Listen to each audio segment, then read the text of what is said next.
morning vlog. I am laying down right now and I haven't really had the ability to do much of anything else because when I sit up I get really bad fatigue and nausea. I've checked my heart rate and that's not the problem, so I think my blood pressure might be dropping or my neck pain is just resulting in extra problems for me. So, you know, it's no big deal. But anyways, I'm just laying here watching some TV, snuggling with my dog. The nurse is supposed to be here maybe in about 45 minutes or so. We don't know because she's kind of just shoving me in her very busy schedule so that she can access me. It's just very nerve-wracking for me. I don't like the thought of having to get poked with a needle again.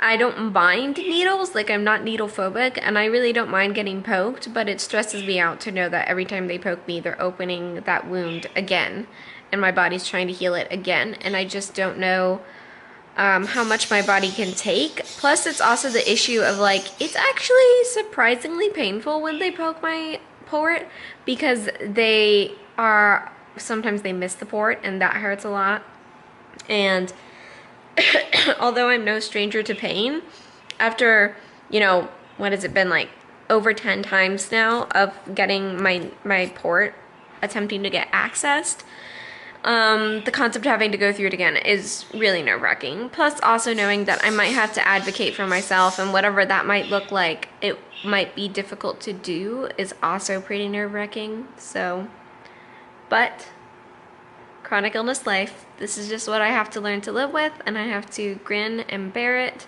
and be prepared to do whatever I have to do in order to make sure that I get the best possible care and that I am not neglected as a patient. Okay, the nurse came and left, and guess what? I'm accessed, finally. And it doesn't seem to be terrible. She accessed me on the first try, no problem. It didn't hurt at all. When the other nurse the day before yesterday accessed me, it was so painful. My eyes even teared up, and she didn't even get it in. This nurse accessed me and she got it in, and it was flushing fine. I just flushed it. It doesn't give me the resistance that the other one was giving me, and I legitimately barely felt the needle going in. So anyways, at least that's over with, and I'm just gonna infuse and rest some more. Rudy was a dork. We leave him out in the living room while we go into my bedroom to have me accessed. And when the nurse is here, Rudy waits, I don't know, approximately 5 minutes. And then he starts barking. And that's usually right around the time when they should be done poking me. It's almost like he knows that I'm stressed out and he needs to get in there after a certain amount of time. But when I go in my bedroom for like 10-15 minutes at a time to set up my infusions, and I leave him out in the living room, he's fine. He doesn't bark or anything. It's like no big deal. He's such a dork.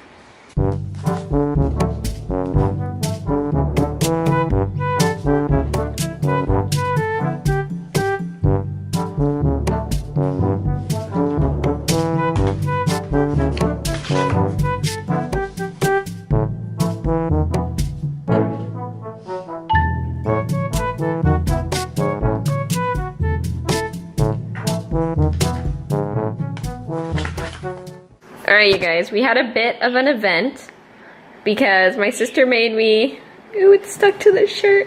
Well, it's weird, it dries like clay. My sister made me this balloon that had cornstarch and water in it, and it was like really nice to squish, so I've basically been squishing it the past few days because I was helping with my anxiety.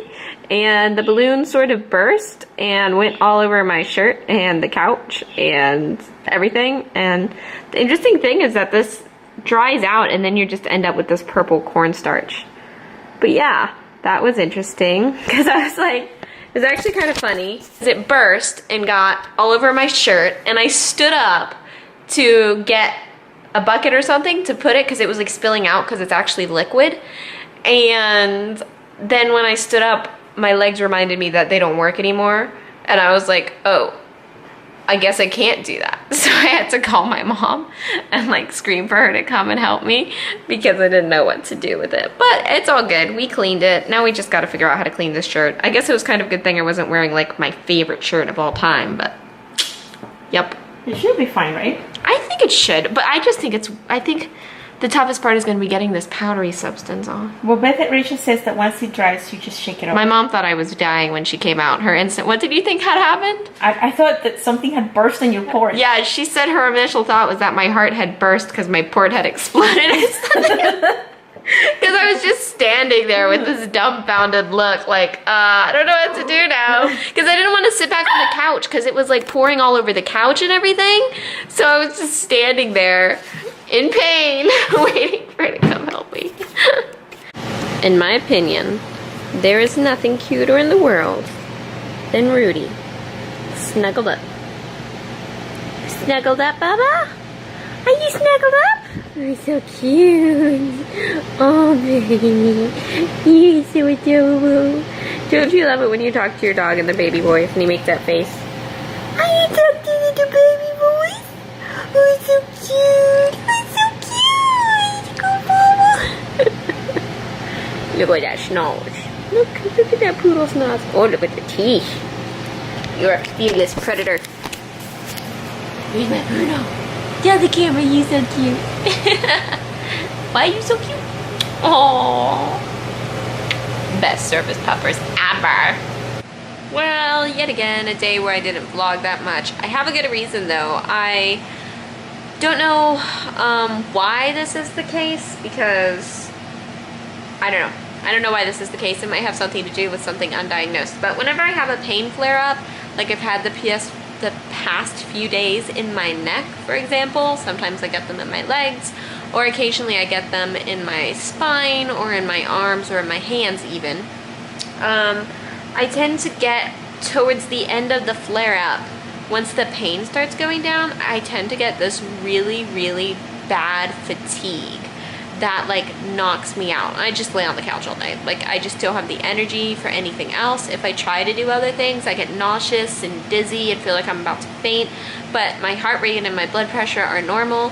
And the best way I can describe it is like I always say my muscles and my legs and my arms just feel kind of like noodles or jello, and they just feel really, really fatigued. And like I can't do anything really. Sometimes I can't even push my own wheelchair and I have somebody push me. So when I get like that, I usually spend just an entire day resting on the couch and recuperating, and usually I feel better within, you know, sometimes the same day, sometimes a few days, but I usually just feel better on my own. The biggest thing I can do for myself is eat, but sometimes that's not possible with my gastroparesis, so I just do what I can do, and that's okay. And that's what I did today. I just did what was best for my body. And sometimes with chronic illness, doing what's best for your body is pretty boring, and it's nothing special, nothing you would want to watch on a vlog. You probably don't want to watch like 12 hours straight of me just laying on the couch binge watching How I Met Your Mother. But, you know, that's life when you have a chronic illness sometimes, and it's not glamorous, but it is what it is. So it's not a big deal. I'm just happy that my port is functioning, that it's not painful, that I was able to get my fluids, which have been helping immensely, by the way, with my symptoms. And here's one more cute shot of the little bugger. I love you. Can you tell the vlog good night?